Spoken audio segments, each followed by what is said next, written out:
They call us heretics because they fear we once believed as they do. I was born beneath the banners of the imperial Aquila, raised on sermons that tasted of iron and ash, taught that obedience was virtue.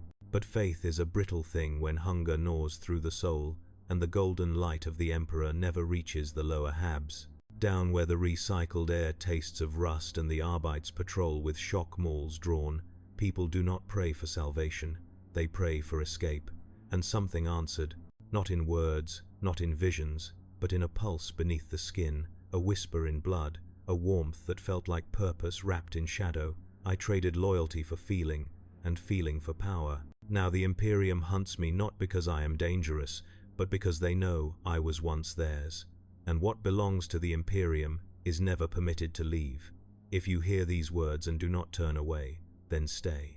Share this record, subscribe to the signal, and let it spread through the void like a whispered oath. Some truths are not meant to remain buried. I was born in the lower levels of Hive Solis Primaris, though the city above only ever acknowledged our existence when the bodies clogged the waste chutes and slowed recycling flow. The upper strata claimed the hive reached the heavens. Down where I lived, it felt like the sky had been replaced by steel plates bolted over a grave. Our entire world was a labyrinth of rusted pipes, cracked ferrocrete, and lumen strips that flickered like dying stars. The air always tasted faintly of chemical runoff and metal dust, and the workers coughed up flakes of iron as though the city was slowly mining us in return. Rations came twice a cycle, nutrient paste dispensed from vending pillars guarded by fatigued enforcers. The paste had no color, no scent, no substance beyond survival. Most swallowed it without chewing. I did too. Until the day I couldn't. The day hunger became something deeper. My name before the cult, before the brand was Aaron Malvorn, a name registered on a data slate no one had checked since my birth. I worked in Recycling Sector 9, stripping broken tools into components small enough for mechanical grinders. 8 hours a day breaking metal, 8 hours carrying crates, 8 hours sleeping on a slab lined with insulation foam scavenged from coolant pipes. I had dreams sometimes, but they were weak things, memories of faces I barely recalled, of light that came from somewhere that wasn't a lumen strip on life support. Each morning I woke with no energy for hope. Life was a machine, and we were the grit inside its gears. The first Arbites raid happened when I was 19. Sirens blared through the corridors, Vox speakers demanding full compliance. We stood against the wall while armored figures marched through, shock mauls ready. They seized an entire family from the hab across from mine, accused of unlicensed religious gatherings. Their screams echoed long after the boots faded. We learned then that faith was rationed more strictly than food. I remember pressing my forehead to the cold wall that night, listening to the hum behind the pipes, wondering why the Emperor needed so many prisons to enforce worship. That was the first fracture. The second came when Sector 9 lost filtration power. The vents pumped unprocessed smog into the corridors for 3 cycles straight. Children suffocated in their sleep. Workers hallucinated shadows creeping through the smoke.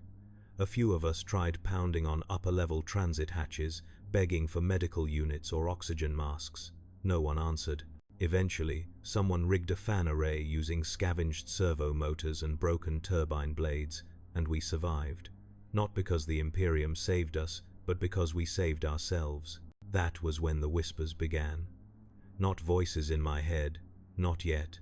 Whispers passed between workers in half-lit corridors, spoken quietly as though the walls themselves listened. There was a group gathering in abandoned maintenance chambers. Not rebels, not heretics, just people who believed the Emperor had abandoned them and sought comfort elsewhere. At first, I avoided them. I held tightly to duty, to the stories the ecclesiarchy preached, that suffering proved devotion and the worthy endured without complaint. But devotion tasted hollow when your lungs bled from breathing recycled soot. The turning point came on a night when rations failed to arrive. The vending pillars remained dark. Enforcers blocked the corridors, but even they looked uncertain. Rumor spread that shipments had been redirected to the surface war effort, some distant front, requiring more guns, more soldiers, more lives than we could count. We waited for hours, stomachs cramping. Eventually, Someone pried open a refuse storehouse to search for anything edible. We found only mold, solvents, and a single corpse partially dissolved in chemical runoff. We closed the door and walked away in silence. That night, I lay on my slab, hunger twisting into something feral. The lumen strip above me flickered, buzzing as if insects swarmed inside the casing. I pressed my palm to my ribs and felt my heartbeat slow, my breath grow shallow. Hunger did not feel like emptiness anymore. It felt like invitation.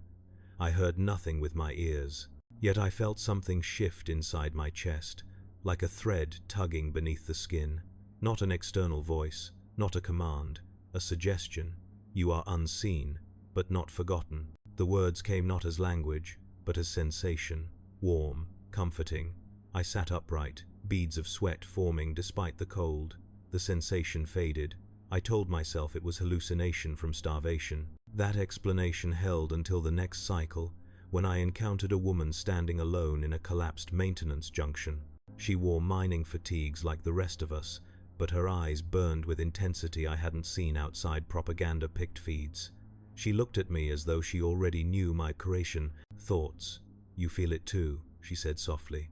I wanted to deny it. I wanted to walk away, but my legs did not move. "What do you mean?" She stepped closer, torchlight illuminating sigils carved faintly into her forearms, lines and curves that resembled circuit paths, but organic, pulsing with faint warmth beneath the skin. "There is something beneath this hive," she whispered. "Something that hears us, something that answers." My heart pounded. The lumen strip above us dimmed, shadows stretching unnaturally long against the walls. "What is it?" I asked. She smiled, not with joy, but relief. "Not what you think. Not a daemon, not a god, not yet. It is possibility. The echo of something older than the Imperium. It wants worship, but asks no obedience, only acknowledgement." She extended her hand. I did not take it. But I didn't walk away either. That hesitation was enough. She led me down forgotten shafts, past rusted bulkheads sealed long before my birth, through corridors where the metal tasted of salt and old blood. We reached a chamber too large to have ever belonged to the lower hive, an ancient reservoir with walls carved in symbols no imperial lexicon recognized. Workers gathered there, dozens of them, kneeling in silent formation. No candles, no chants, just collective breath, heavy and reverent. At the center lay a pit deep, circular, lined with plates of alloy that vibrated faintly. The air above it shimmered like heat, haze, though the room was cold. The woman spoke quietly beside me. "Here, hunger is not a curse, it is offering." I felt the pulse beneath my skin again, stronger this time, more insistent. I knelt without knowing why. No preacher stood before us. No scripture was recited. The ritual was not spoken aloud. It manifested in desperation, shared silently between workers who had nothing left to cling to. Someone cut their palm with a scrap of broken metal, letting blood drip into the pit. Another smeared grime across their forehead. A third simply pressed both hands to the ground and trembled. I closed my eyes. Hunger twisted, but something drifted alongside it, a warmth spreading outward from my spine, up my throat, behind my eyes. Images flashed, a sun devouring itself, a beast made of smoke and bone, a crown of teeth floating through a void. Not visions, not prophecy, impression. When I opened my eyes, the pit glowed faintly, as though reacting to the blood. No one spoke. We dispersed quietly. The woman walked me back to my hab, her steps soundless. Before leaving, she touched my shoulder lightly. "You took the first step. There will be more." I didn't respond. But as I lay down that night, trembling, heart racing though I hadn't eaten in days, I realized something. For the first time in my life, I did not feel alone. Days passed, rations returned, the Arbites resumed patrols, factories resumed production. Life continued as though nothing had happened. But every shift, every break, every sleepless night, I felt the pulse beneath the hive. It grew stronger. When I pried metal from rusted machinery, sparks formed sigils along fractured edges. When I washed grime from my hands, the water swirled into patterns resembling eyes. When I slept, I dreamed not of light, but of chambers filled with teeth and laughter that echoed from beneath the floor. I tried to avoid the gatherings, but hunger is not logic. Hunger is gravity. I returned first out of curiosity, then routine, then devotion. The woman's name was Lysa Virel, a former manufactorum overseer demoted after she tried reporting corruption within logistics chains. The Arbites branded her unreliable. Management replaced her with a loyal subordinate. Her life unraveled. She found purpose in the chamber before anyone else. She never called herself a leader, but people watched her as though waiting for instruction. The symbols on her arms darkened. They pulsed when she spoke. Others began marking themselves, too. Some carved sigils directly into flesh. Others burned symbols into their tools. One man, delirious from fever, tattooed his eyelids with symbols he claimed came to him in dreams. I resisted marking myself, but resistance offered no comfort. During a late gathering, the chamber trembled. Dust rained from the ceiling. The pit glowed brighter than before. Lysa stood beside me, eyes wide. "It hears us," she whispered. "It responds." Someone cried that this was blessed. Another said it was dangerous. A third begged for more power, more signs, more answers. Their voices rose in frenzy, but no chant formed. Chaos did not require precision, only desire. That night, as I lay awake, I pressed my hand to my chest and felt the pulse again, not beneath the skin this time, but within the bone. It matched the tremors of the pit. I understood then why imperial faith never worked for us. The Emperor demanded obedience without presence. This presence demanded only hunger. It gave in, return. One cycle later, an Arbites patrol discovered 2 workers painting sigils in blood across a ventilation shaft. They resisted arrest. One officer fell when his visor shattered from inside, bone fragments spraying outward. The workers escaped, vanishing into maintenance tunnels the Imperium had forgotten. Rumor spread that something in the shadows protected them. I knew where they hid. I told no one. Tension rose. Enforcers doubled their patrols. Data slates warned of seditious gatherings. Preachers delivered sermons demanding repentance. The ecclesiarchy dispatched missionaries from upper levels, draped in crimson robes, wielding relics and incense. They saw the starvation scars on our bodies, the burns, the missing fingers lost to machinery, and spoke only of devotion. No one listened. One missionary approached me directly, offering a small, gilded charm of the imperial Aquila. His voice trembled with sincerity. "The Emperor watches all of his children, even those in darkness. He has not abandoned you." I looked into his eyes and saw pity. Pity, not understanding. I closed his hand around the charm and walked away. That night, I returned to the chamber. I did not kneel at the edge of the pit. I stepped into it. The metal beneath me burned like ice, numbing my feet as heat crawled up my spine. Lysa watched in silent awe. The others backed away, uncertain. The glow intensified, casting shadows across the walls that twisted like living things. For a moment, I saw something rising from below, not flesh, not form, but intention shaped into geometry, spiraling like an aurora of bone and fire. It reached toward me, not with hands, but with gravity. I felt it wrap around my thoughts, consuming hesitation. It whispered, "You are seen." I exhaled, and something left me, a fragment of fear, a shard of doubt, a memory of who I had been before hunger became identity. When I stepped out of the pit, my skin bore a mark, a faint sigil burned into the flesh. Over my ribs, not carved, not tattooed, given. Lysa placed her hand over mine. "You belong." There were no cheers, no oaths, no proclamations, only a quiet truth settling into place. I was no longer Eren Malvorn, worker of Sector 9. I was something becoming. The Imperium did not notice at first, but it would. It always notices what attempts to leave, and once it notices, it never forgives. The mark beneath my skin did not fade. It pulsed faintly like a second heartbeat, rhythmic and deliberate, especially when I returned to the manufactorum floor. It never hurt, but it itched with awareness, as though it watched the world from within me. I covered it beneath torn fatigues, hiding it from scanners and from myself. Yet every time the lumen strips flickered, or the air recycled with a metallic groan, I felt the mark stir, answering something unseen. The hive did not change overnight, but I did. I noticed details I once ignored, the way cogitators stuttered near Sector 12 as if resisting orders, the way servitors paused mid-motion as though calculating alternate paths, the way entire corridors vibrated with pulses that matched the rhythm inside my bones. The hive was waking alongside me. It had always lived, just unseen by those blinded by devotion to a distant icon. Lisa met me at the pit every third cycle, though she no longer needed to guide me. The gatherings grew. Not by recruitment, no one preached, no one coaxed, but by instinct. Hunger became gravity. Those who arrived had already taken the first step on their own. Some came because the Imperium failed their children, some because their faith cracked under weight, some simply because they were tired of kneeling and wanted to stand for once, even if only in darkness. The rites evolved. What began as shared silence became structured instinct, though no one wrote instructions. The marks on our bodies glowed faintly when we stood in formation, aligning us like constellations. Blood drawn into the pit sizzled now, evaporating into sparks that drifted upward like embers from a furnace.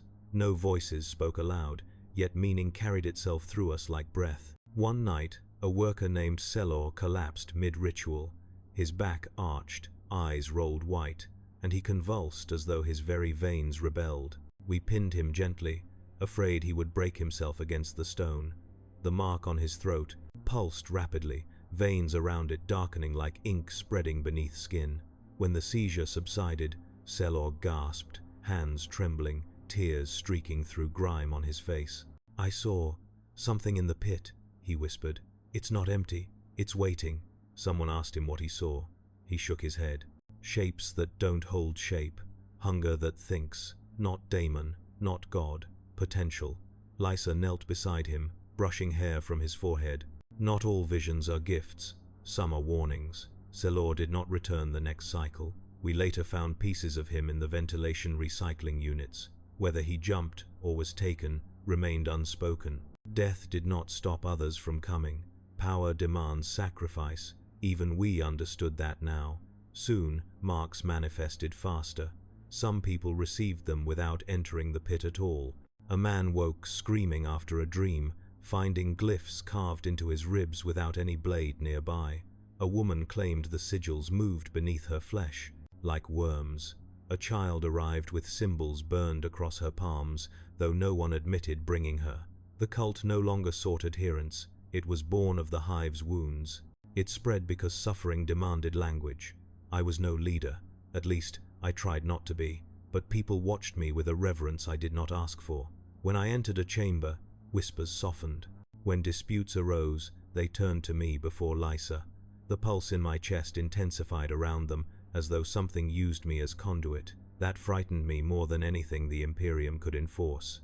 One cycle, after a shift of disassembling rusted hull plating, I returned to find 20 new faces gathered. Some carried blades, others carried relics stolen from ecclesiarchy shrines. Blood stained their sleeves. They had attacked a preacher, not killed, injured, enough to make a statement.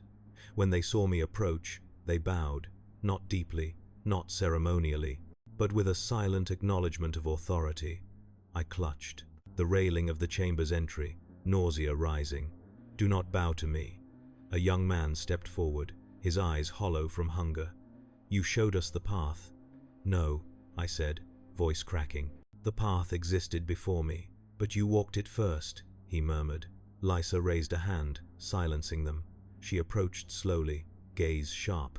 "You cannot deny what you are becoming." "I'm not a prophet," I whispered. "Prophets don't choose prophecy," she replied. "They are chosen." Those words clung to me like soot, refusing to wash away.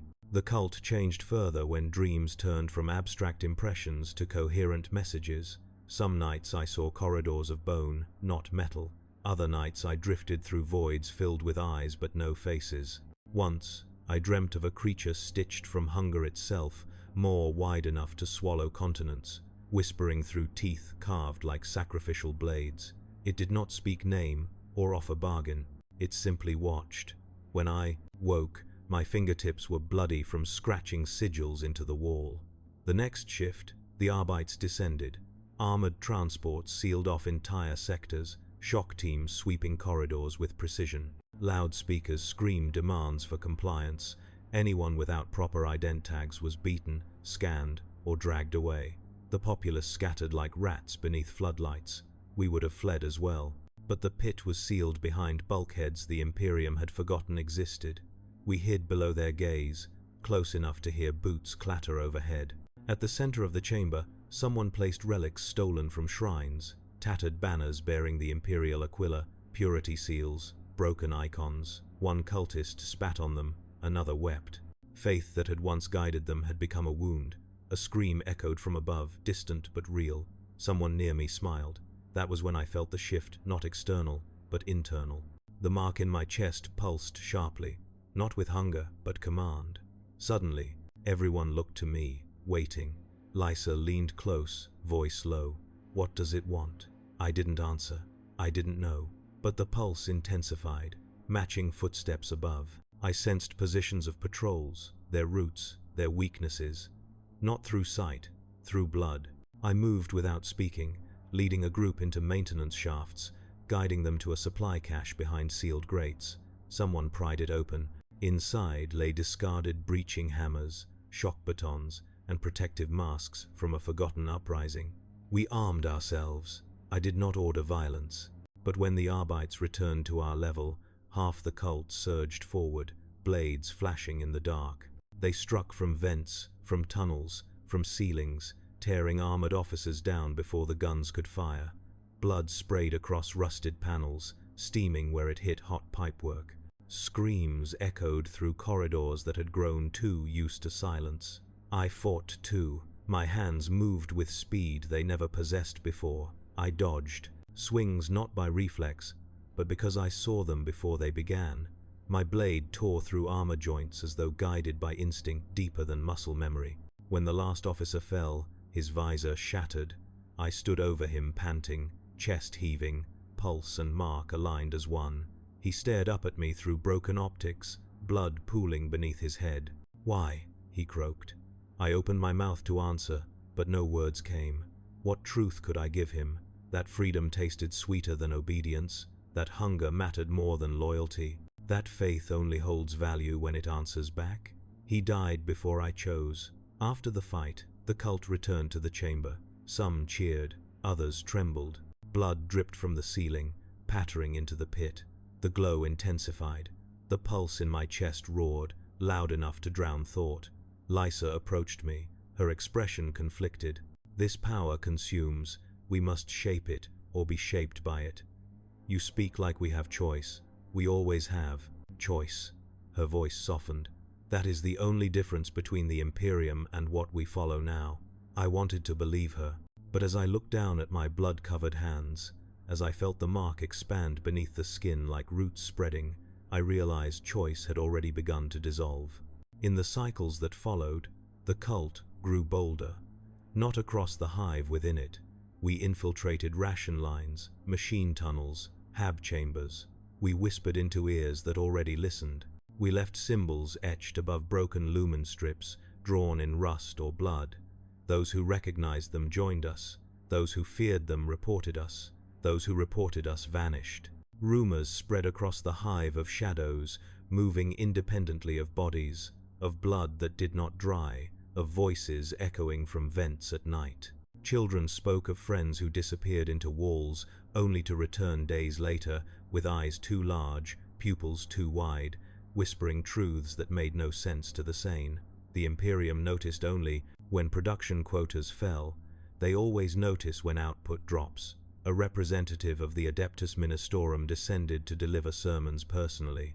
She stood upon a raised platform, robed in crimson, wielding a gilded staff topped with scripture. Her voice thundered through amplifiers. "Faith is the shield that protects humanity from darkness. Those who turn away from the Emperor turn away from salvation." People listened not because they believed, but because they feared punishment. Yet her words washed over me like stale incense. The hive had changed. Faith no longer flowed upward. It pooled beneath us, heavy and dark. When she locked eyes with me across the crowd, her voice faltered. Perhaps she saw the mark beneath my clothing. Perhaps she sensed the shifting air. Or perhaps she simply saw a man who no longer belonged to her world. That night, She was found lying face down in a sewage channel, throat torn open. No witness spoke. The Arbites blamed gangers. The ecclesiarchy blamed daemons. The cult blamed the Imperium for sending prey into a den. I said nothing. The next gathering drew nearly 100. A sea of bodies kneeling in silence, bathed in shimmering glow from the pit. The sigils across our bodies pulsed in synchronization. We breathed as one organism. Lysa stepped forward, raising her hands not as a leader, but conduit. The air crackled with electricity. Shadows along the walls stretched into elongated forms, bending not with light, but with desire. "We seek nothing, the Imperium refuses us," she whispered. "We seek to be seen." The chamber thrummed. "We seek to be fed." The pulse deepened. "We seek to become." Every voice echoed, not spoken, but exhaled. Something stirred beneath the pit, deep, impatient. Suddenly, pain lanced through my chest, sharp and burning. I staggered, clutching the mark. It expanded beneath the skin, veins darkening, ribs straining. My vision blurred. The glow intensified until it swallowed the walls, transforming stone into vast black horizon. The pit was no longer a hole, it was an opening. Something looked back through it, a presence hungry enough to swallow planets. It did not speak words. It simply waited for us to kneel. I fell to one knee by instinct, breath ragged, head bowed. Around me, every cultist dropped in unison, not in worship, in inevitability. The mark pulsed once more, sealing something between my bones. Lysa whispered beside me, voice trembling. "The moment you kneel willingly is the moment you never stand unclaimed again." Her words haunted me. I rose slowly, breath shaking, the glow fading. The chamber returned to rust and shadow. The pit cooled, but the presence did not leave. It lingered beneath the floor, beneath the city, beneath my skin. We left the chamber quietly, but as I walked through the abandoned corridors, I realized every lumen strip flickered in rhythm with my heartbeat. We had become strong, too strong to remain, invisible. And the Imperium never ignores a growing heresy. Soon, it would come not with Arbites or missionaries, but with soldiers, and we would not hide in the shadows anymore. We would meet them there. The first sign of escalation was silence. Hive Solis Primaris never slept. Even at its lowest depths, you could hear the constant churn of pistons, the hiss of steam valves, the distant roar of furnaces feeding the endless appetite of industry. But 3 cycles after the gathering in which the pit flared like a wound in reality, the machines paused. Not fully, not long, just a heartbeat, just a moment where sound died and workers lifted their heads in confusion. The silence passed so quickly most dismissed it as a faulty relay. But those of us touched by the sigils felt it differently. We felt it as recognition. The hive had noticed us, and something above the hive had noticed in turn. Later that cycle, the air tasted wrong. Not toxic, not acidic, sterile, as if filtered through too many sanctified lungs. Enforcer patrols doubled, then tripled. Vox units crackled with encrypted orders. Walls that once bore rust and grime now displayed freshly painted purity seals, each stamped with the sigil of the Adeptus Arbites. Workers whispered to one another in bathrooms and lift shafts, voices tight with dread. "They're searching the hab blocks. Whole families taken, no tribunal. They say the ecclesiarchy sent executioners." Rumors spread faster than fear. I kept my head down, blade tucked against my ankle, sigil concealed beneath dull cloth. But hiding grew harder. Eyes lingered on me, where once they passed without notice. Perhaps it was the way my gait shifted to match the vibration of machines, or the way lumen strips brightened when I walked beneath them. Or perhaps word had spread, not through speech, but through instinct. Predators recognized their own kind even when disguised as prey. The first purge came without warning. During a routine shift in the recycling pits, klaxons wailed, hydraulic gates slammed shut, smoke grenades burst across the catwalks. Through the haze marched armored figures wielding shock mauls and suppression. Carbines, Arbites, kill teams, helmets adorned with bronze skulls, seals fluttering from their pauldrons. They moved with practiced precision, targeting clusters of workers instead of individuals. Any who resisted were beaten unconscious. Anyone who fled was shot. I ducked behind a conveyor, hand sliding to my blade, but instinct screamed not yet. The pulse beneath my skin tightened, urging caution. Through slits in the machinery, I saw bodies hauled into transports, some convulsing, others chanting incoherently as if prayers fought their captors from within. A cloaked figure across the platform met my gaze, Lysa. She held a fragment of rusted pipe like a weapon, but she did not attack. She mouthed a single word: wait. I watched as the Arbites dragged Selor's younger brother by his hair, kicking and spitting, shouting names of gods he had no right to speak aloud in public. Blood seeped from his cracked lips. An Arbites officer struck him in the face with a maul. The body stilled.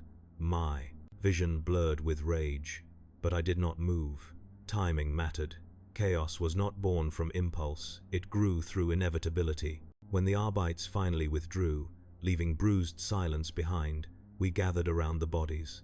Some dead, some dying, some simply emptied of spirit, eyes hollow like burnt-out lumen strips. I knelt beside a girl whose arm bent at a wrong angle. She clutched her chest where a sigil burned faintly beneath her tunic. They knew, she whispered. They smelled it on us. Lysa crouched beside her. We need to scatter. The hive is closing around us. They will not stop until they purge every level. Someone behind me hissed. Then we purge them first. Lysa stood, anger darkening her features. Revenge now is suicide. It's war, another cultist growled. War started the moment they dragged our children from their beds. War. The word echoed across the chamber like a thrown blade striking stone. That night, the pit slept, but the hive did not. Sirens wailed across sectors. Floodlights swept through corridors like searching eyes. Drones monitored vents. Scanners pulsed across crowds like invisible tides. Arbitrators patrolled in squads of 12, boots thunderous against steel floors. At one point, we watched from a catwalk above as a family was forced to kneel, hands bound. The patriarch pleaded, voice cracking, begging them to take him instead of his children. The Arbites answered with a gunshot. I gripped the railing so tightly metal groaned beneath my fingers. You can't save them, Lysa murmured beside me. That's what terrifies me, I whispered. The Imperium felt threatened. Its reaction was predictable. It always crushed what it could not understand. Soon, enforcement escalated. The Astra Militarum descended. We learned of their arrival not from transports or landing craft, but from the trembling of the ground. Marching boots, hundreds, then thousands. Through gaps in ventilation slats, we watched columns of soldiers clad in flak armor, lasguns slung across their shoulders, helmets bearing regiment insignia, 877th Cadian, 112th Varden, 92nd Enochian steel. Some walked with discipline, others with hollow eyes, sleep-deprived and unprepared for urban suppression. At their head marched a commissar, coat billowing like spilled ink, power sword at his hip. He paused at intersections and addressed frightened crowds with amplified voice. By decree of the High Lords of Terror, this hive is under martial sanctity. Unauthorized gatherings will be purged. Faithless elements will be incinerated. Cooperation is salvation. Resistance is damnation. A child screamed. A soldier flinched. The commissar shot him through the skull without hesitation. The crowd fell silent. Lysa and I watched from a maintenance shaft overhead, breaths shallow. The mark beneath my ribs pulsed wildly, not in fear, but in exhilaration. The hive was no longer a cage. It was battlefield. We retreated deeper, into forgotten tunnels, places where rusted bulkheads bore unfamiliar symbols older than imperial conquest. Some corridors exhaled warm air, others icy drafts that smelled like burnt marrow. The deeper we crawled, the more the sigils across our skin aligned in geometric symmetry, glowing with faint violet light. We no longer needed to light our path. We returned to the chamber to find it transformed. Not physically, the stone remained cracked, the pit unchanged, but spiritually. The air felt heavier, dense with purpose. Dozens had gathered, some we recognized, others we did not. A few bore mutations slight, hidden beneath clothing, elongated pupils, faint scales along the spine, veins that glowed like circuitry. No one recoiled. The line between flesh and transformation had blurred enough that difference no longer inspired fear. Selor's mother stood at the center, hair wild, eyes red from tears. She lifted a bloodied piece of armor, Arbites plating split clean down the middle, edges melted as though corroded by acid. "My son died in their cages," she whispered, voice trembling. "I carried his body through sewage. He didn't speak, he didn't breathe, but when I laid him beside the pit, his heart beat once more." Gasps rippled through the crowd. She pressed her trembling hands together. "He is not alive, but he is not gone. He is changing." Lisa approached her slowly. "Where is he now?" The woman pointed to a shadowed alcove. Selor stood there, head tilted unnaturally, eyes devoid of whites, entirely black, glistening like oil. His chest rose and fell too slowly. His mouth hung open as though still remembering how to form words. When he stepped forward, the air bent around him, subtle distortion rippling across the chamber. He looked at me. "We are not prey," he rasped, in a voice no longer human. "We are seed." The temperature of the room dropped. Something ancient stirred beneath us. Power felt intoxicating that night. Terrifying. Irresistible. The line between worship and consequence dissolved. We were not just surviving the Imperium. We were becoming something that could challenge it. But the Imperium struck first. 3 cycles later, the Manufactorum ignited. Not by sabotage, by extermination order. Bombardment shells punched through the upper levels like spears made of fire, detonating in midair to release purifying chemical agents. Factories turned into choking tombs as workers collapsed, clutching their throats, eyes melting from sockets. Alarms blared, not warning of danger, but praising compliance. Vox speakers declared the purge a necessary measure to maintain purity. We moved through smoke-filled hallways, covering our faces with cloth soaked in coolant. The chemicals burned, but the sigils beneath our skin darkened, resisting dissolution. Lysa led half the cult into safe tunnels. I led the rest to rescue those trapped under debris. I found a boy pinned beneath collapsed plating. His lungs wheezed, his skin blistered. I tore the metal away, arms fueled by strength beyond flesh. When I lifted him, his blood smeared across my chest, activating the mark. It pulsed, heat radiating through my body. I felt his life slipping through my fingers. He died before we reached safety. His blood sank into the floor, forming patterns too precise to be random. The hive was opening its mouth wider. We regrouped in a storage hangar, where canisters of promethium leaked into puddles across the deck. Dozens of refugees crowded inside some cultists, some bystanders who had nowhere else to run. Among them stood a young soldier separated from his regiment, helmet missing, face pale. He looked at us with shaking hands. "Please," he whispered. "I don't want to die here." One cultist stepped forward, blade drawn. "He's guard. Leave him." I blocked the strike with my forearm, catching the blade between metal and bone. My voice came out low, controlled. "He's not our enemy. His kind burned children alive. He didn't order it," I said. "He survived it." The soldier stared up at me, eyes wet. I tried to stop it. The commissar shot anyone who questioned. The priests blessed the bombardment. I ran. The cult quieted. Lysa watched me carefully. "Why save him?" she asked. I swallowed hard, staring at my hands. "Because if we become what they fear, we justify their chains." She stepped closer, voice nearly a whisper. "Or we become strong enough not to need justification." The soldier was allowed to stay, but trust was fragile. That night, as we huddled in darkness, listening to explosions echo across the hive, I dreamed again. The creature from before, the one made of hunger and bone, emerged from a sea of shadows, towering over dead manufactorums and armies of ash. It turned toward me, its jaw opening wider than possible. Inside its mouth, I did not see teeth or flesh. I saw eyes, hundreds, watching me, waiting. When I woke, my throat bled from biting down on my own scream. By morning, the Astra Militarum sealed the lower levels entirely. Access hatches welded shut, rails disabled. Transit lifts locked with purity codes. We were no longer subjects of the Imperium. We were prisoners. The cult gathered once more in the chamber. The pit glowed without blood. Sigils across our bodies burned with synchronized rhythm. Selor stood at the center, no longer trembling, eyes pitch black. "We are not hunted," he said. "We are chosen." No one rebuked him, not even me. The air trembled. Lysa stepped forward beside him, voice low, reverent. The Imperium believes we are hidden. They forget what grows in darkness. They forget what their prisons create. They forget that hunger does not die when starved. It evolves. The chamber shook, dust cascading from the ceiling. The pit flared brighter, casting shadows that stretched beyond physics.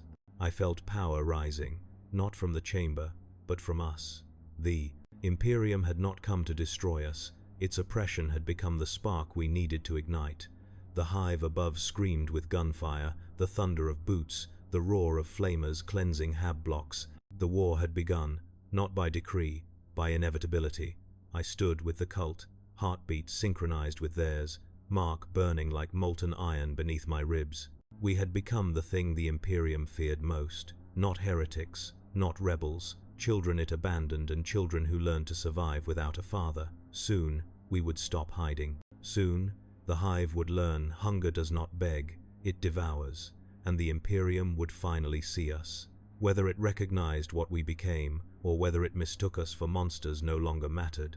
We had already chosen our future. Now the galaxy would answer. War did not erupt all at once. It seeped through the hive like coolant leaking from a damaged reactor, silent at first, then boiling into steam. Days after the bombardments, the lower levels settled into a tense stillness, a calm swollen with too much breath held too long. The Arbites retreated to fortified positions, holding choke points rather than prowling freely. The Astra Militarum sealed access corridors and set up gun nests along suspended walkways. The ecclesiarchy withdrew to sanctuaries barricaded with steel and scripture, chanting litanies that sounded more like fear than faith. Everyone was preparing, but no one fired the first true shot. Not yet. The cult did not gather by choice anymore. Necessity pulled us together like iron filings to a magnet. We moved in packs through maintenance tunnels, our steps quiet, our eyes luminous with flickering sigils.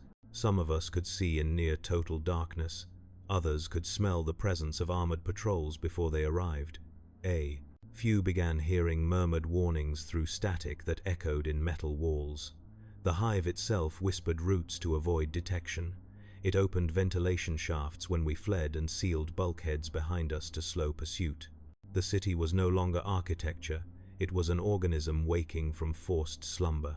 One cycle, while guiding refugees through a water reclamation conduit, I felt a tug in my chest, a pulse sharp enough to stop me mid-step. The walls around me vibrated, metal singing with pitch too low for human ears. The sigils beneath my ribs burned. Without speaking, I signaled for silence. The others halted, breaths hushed, weapons drawn. A moment later, engines roared near the corridor entrance. Heavy boots pounded against steel. Floodlights sliced through darkness. Men in flak armor stormed forward, lasguns raised. Behind them strode the commissar, coat flowing, power sword crackling with ozone. His voice echoed through the narrow passage. By decree of the Emperor of Mankind, surrender now, and you will be judged with mercy. Resist, and you will be forgiven only by flame. The refugees trembled. One child clung to my leg, silent tears cutting streaks through soot. Mutated cultists behind me stirred, sigils flaring in agitation. I could feel their restraint crumbling. I stepped forward before they could charge. The commissar's eyes narrowed. "Step into the light." I obeyed. He studied me with grim fascination. "You're not like the others. You still stand like a soldier, not a rat." I said nothing. He raised his sword, tip pointed to my chest. "I can grant you clemency if you renounce whatever filth has rotted your faith. Tell me where the cult leaders hide." Behind me, cultists tensed. I could not speak truth, there were no leaders, nor could I lie he would see through it. So I said nothing. His jaw tightened. "Very well. If you will not answer, your blood will speak for you." He lunged. Time slowed. Not metaphorically, physically. My perception stretched, senses widening beyond flesh. The hum of the hive deepened into a choir of mechanical pulses. Sparks flew like falling stars. The blade cut toward my throat slow enough to trace light along its edge. I stepped aside with impossible precision. He stumbled forward, momentum betrayed by certainty. My hand rose, grasping his wrist, twisting until bone cracked. His weapon clattered against the floor. Shock flared in his eyes, shock, not pain. "No mortal moves like that," he whispered. I leaned close, voice low. "I'm not mortal anymore." Before he could draw breath to order fire, shadows behind me surged. A cultist leapt from the wall, claws grown from fused bone tearing into the nearest guardsman. Screams erupted. Lasfire streaked through the corridor. I shoved the commissar back and retreated into darkness, but not before hearing his shout echo behind me. "Purge the tunnels! Burn everything!" Flames roared. The cult scattered. We fled, deeper into the hive, pursued by smoke thick enough to coat the lungs in tar. The children coughed. Mutants carried them on backs, warped into powerful limbs. The hive itself shifted. Hydraulic doors sealed themselves, blocking flames, but trapping us in unfamiliar sectors. I placed my palm to the wall, feeling vibrations like heartbeats. "Guide us," I whispered. The metal warmed beneath my touch. Bolts unlatched with sharp snaps. A hidden hatch slid open, revealing a ladder descending into a chamber no map recorded. The walls pulsed with faint purple luminescence. We descended into deeper darkness, where the heat of battle faded and only breath remained. When we reached the bottom, the room stretched vast, domed, carved not by tools but by erosion or ritual.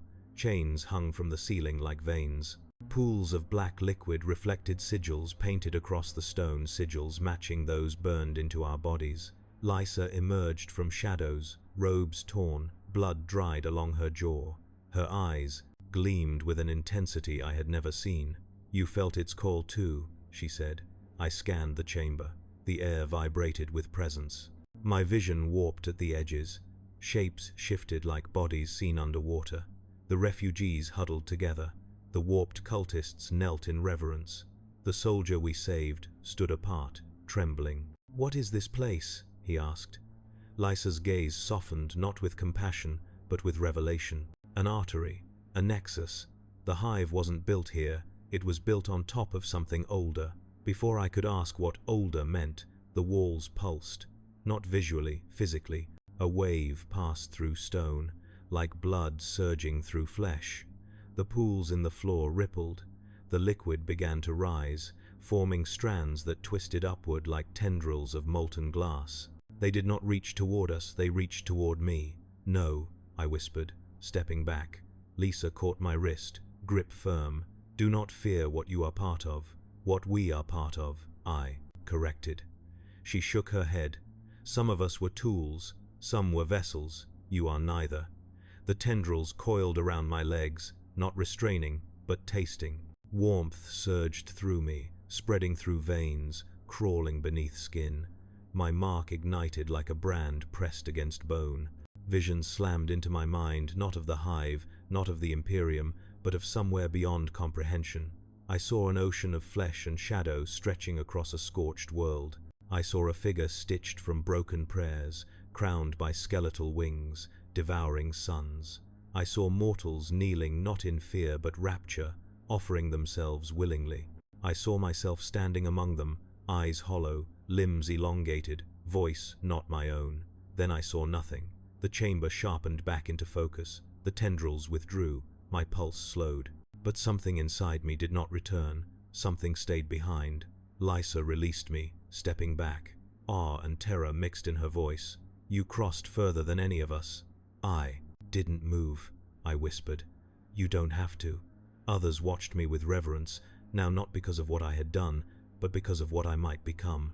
The soldier stared at me as though seeing a daemon. Children clung to each other.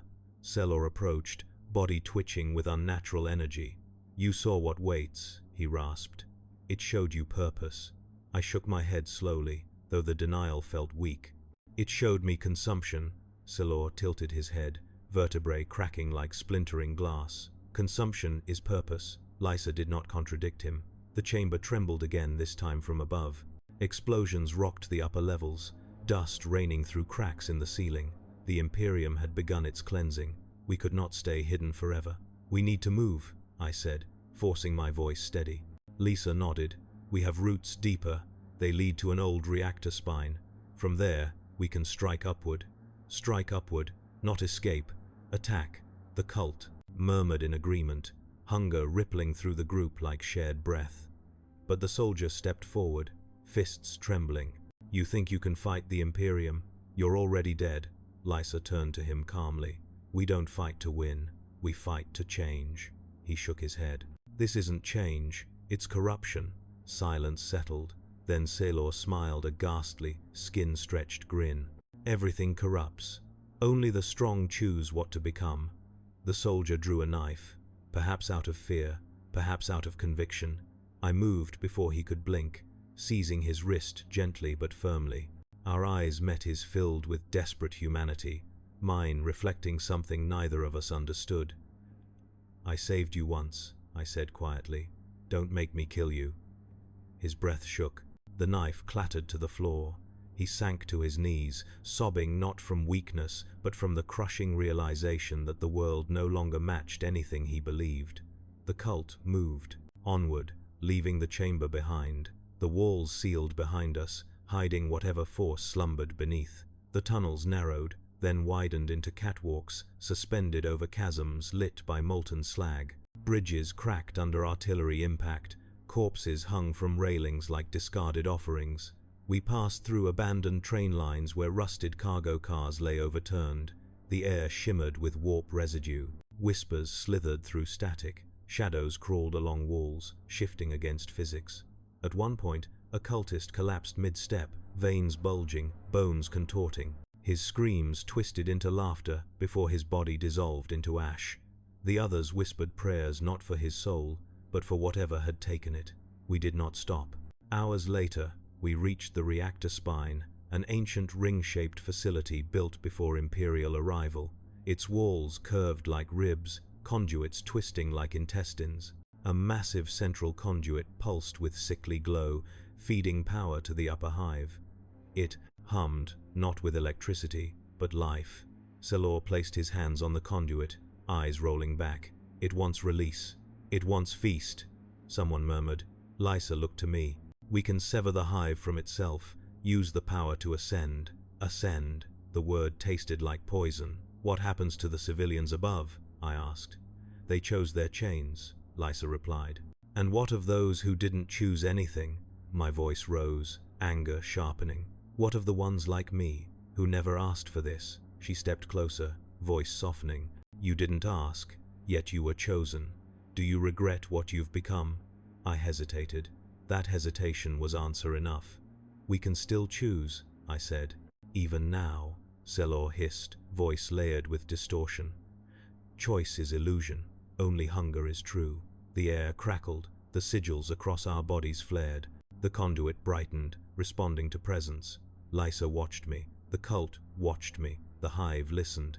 I realized then the most terrifying truth. Chaos does not coerce. It waits for you to justify yourself. It gives power freely, not to reward devotion, but to accelerate transformation. The question was never what chaos wanted. It was what I wanted, and I did not know. The ceiling above shook, thunder rolling through steel. Voices echoed from upper walkways, soldiers advancing. Flamers priming. The commissar's voice cutting through clamor. Burn the heretics, collapse the levels, salt the ruins. War had arrived. Lysa took my hand, pressing my palm to the conduit. Her eyes gleamed, pleading, "Join us fully. Become what we were meant to be." The conduit pulsed beneath my touch. My mark blazed with unbearable heat. Power surged up my spine, begging entry, promising strength beyond mortality.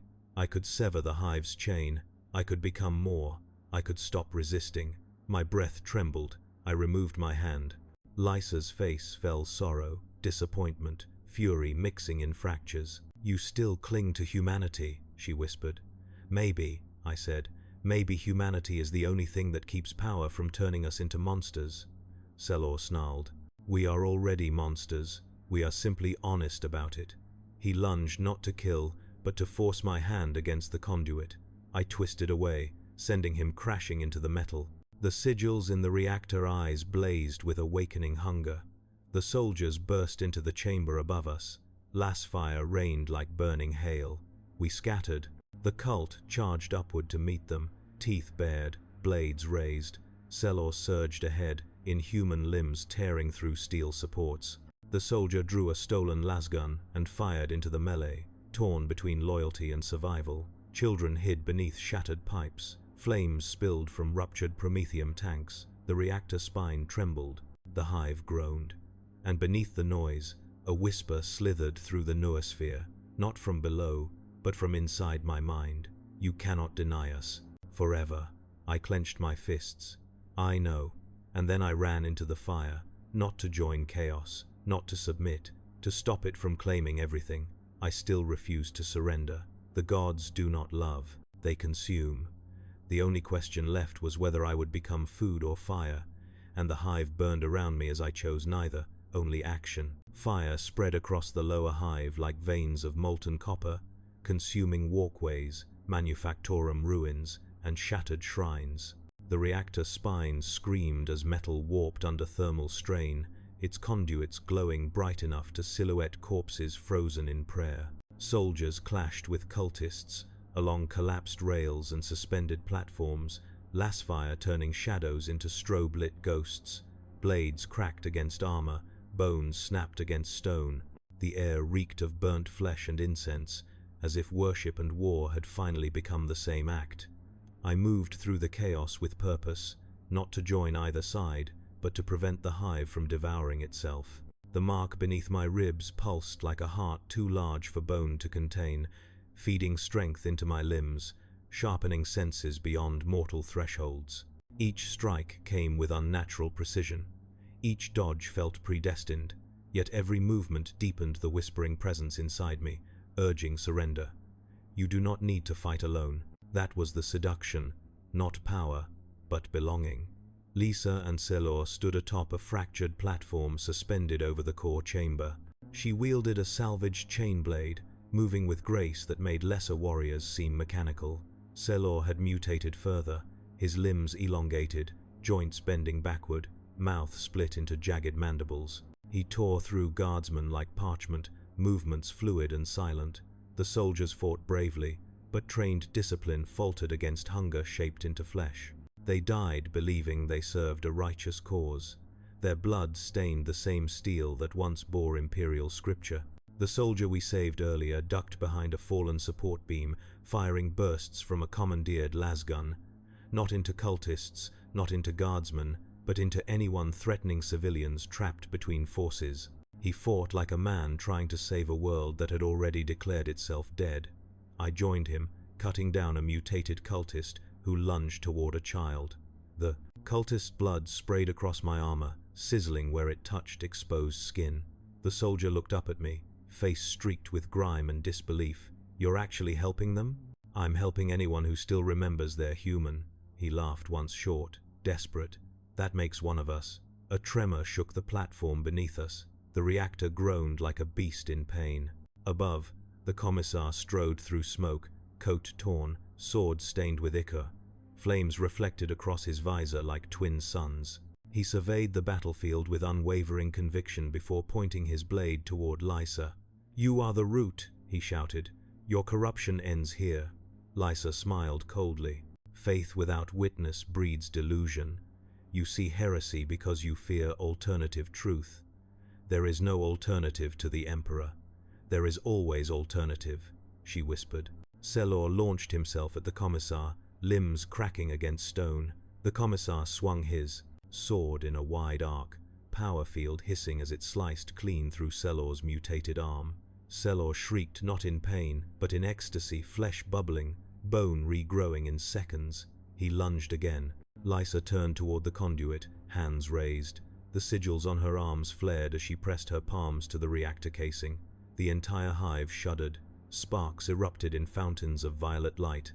The air thickened, warping into heat mirages. I recognized what she intended: not escape, not destruction, ascension. The hive trembled. Stone cracked. The pit beneath us opened wider, revealing not cables or machinery, but a tunnel of teeth and bone-like ridges spiraling into unfathomable depth. I staggered backward as the mark beneath my ribs burned in response. The power from earlier surged again, but this time there was no vision, only command. "Step forward." "No," I growled aloud. The world pulsed. "Step into me." I clutched the railing until metal bent beneath my grip. My veins glowed. Beneath skin, sigils flaring like circuitry lit by dying stars. Every instinct screamed to surrender, to dissolve, to merge with whatever entity reached from below. Lysa met my gaze across the platform. "You were never meant to resist," she said, voice trembling with awe. "You were meant to lead us through, lead us into transformation, lead us into oblivion." "No," I whispered. "I was meant to choose." She frowned, not in anger, but sorrow. "Choice is a burden, only the unawakened fear." From the shadows, Selor's voice echoed, distorted and cruel. "Choice is weakness. Evolution is obedience."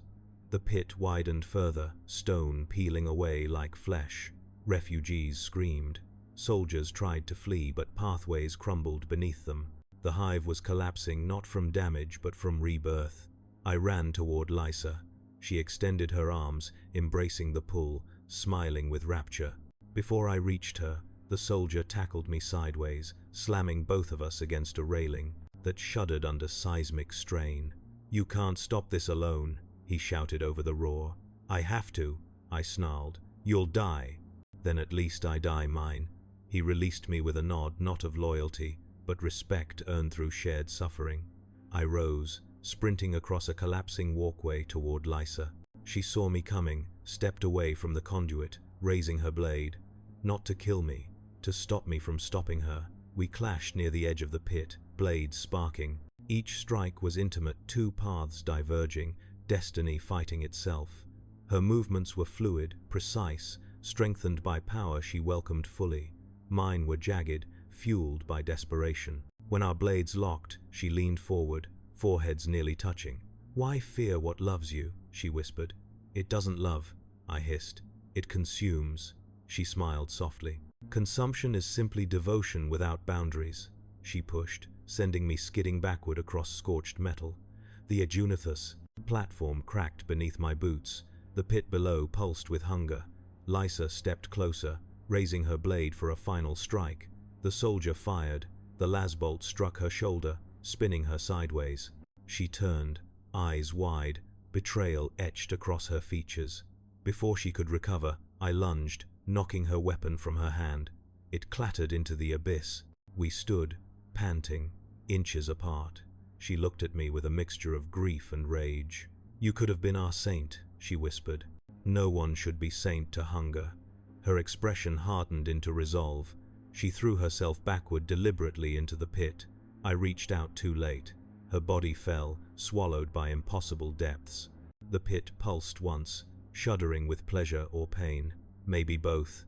Selor shrieked, his body contorting violently, as if her sacrifice fed him. He lunged toward the pit, ready to follow. The commissar, bleeding heavily, tackled him midair. Both figures tumbled across stone. Selor thrashed, mandibles snapping. The commissar wrapped an arm around his throat, activating his power sword point blank. The field ripped through mutated flesh. Selor screamed, flailing wildly, tearing at his own skin as if something inside him burned. Then he dissolved into black mist, his body unmade by whatever tether had anchored him. The commissar collapsed, palms charred, eyes unfocused. "You fight your own people," he rasped, staring at me. "Do you even know what you are fighting for?" I looked around at children huddling behind twisted pipes, at refugees crawling across crumbling platforms, at soldiers bleeding to protect strangers, at cultists losing themselves to forces too vast to comprehend. "For them," I said quietly, "those who never chose any of this." He exhaled slowly, closing his eyes not in trust, but in exhaustion. The pit still grew. It would not stop just because its avatars fell. I stepped to the edge, heart pounding, mind fracturing beneath pressure. The presence below roared like a storm without sound. My mark flared violently. The hive trembled. The world narrowed into heat and gravity. "You belong to us." "No, you are made for us." "No, you already carry us." That was true. The mark pulsed alive. I pressed my hand to my chest, blood dripping from my palm into the swelling glow. "I carry you," I whispered, "so no one else has to." And then, instead of stepping forward, I dragged the blade across the mark deep. Agony detonated through my body. Power surged outward, uncontrolled, lashing the chamber in a wave of raw force. Sigils on the walls flickered, then shattered like brittle bone. The pit convulsed, shrieking into the air. The presence recoiled, severed from its anchor. I collapsed, vision fading, breath shallow. The world dimmed. Somewhere distant, explosions echoed, Imperial forces breaching final bulkheads. Refugees fled through collapsing tunnels. The soldier lifted me, dragging me away from the edge. The pit sealed behind us, not gently, but violently, stone slamming shut like a jaw swallowing secrets before they could escape. Above, the hive continued to burn. Hours later, or minutes, time blurred, we emerged into a quiet sector near the surface access shafts. The war raged deeper below, but up here, the world felt hushed, like the aftermath of a funeral no one would name. The soldier set me down gently. My wound throbbed, raw, but the mark had stopped pulsing. He glanced toward distant smoke trails. What now? I stared at the ruined skyline. Now we carry the truth, I said, and make sure no one repeats it. He nodded slowly. We should report this, warn the commanders, maybe prevent this from happening again. His intentions were noble. His plan would get us killed. They won't listen, I said. They'll purge everything and call it justice. So we run? No, we walk. To where? Anywhere this hive ends and someone still believes. Survival matters more than devotion. We limped into the ruins, neither heroes nor monsters, just survivors. The hive behind us smoldered, its wounds sealed but not healed. The presence below slumbered again, forced into silence, not destroyed, merely denied. And though the mark no longer burned, a faint warmth lingered beneath my skin, a reminder that the line between salvation and damnation is not drawn by gods. It is carved by those who choose. I do not know what waits on the road ahead. The Imperium may hunt us, the cult may rise again, the thing beneath the hive may whisper through dreams. But I walk anyway, not because I am free of the darkness, because I refuse to serve it. We were not meant to rise, we were meant to break the sky, and we did.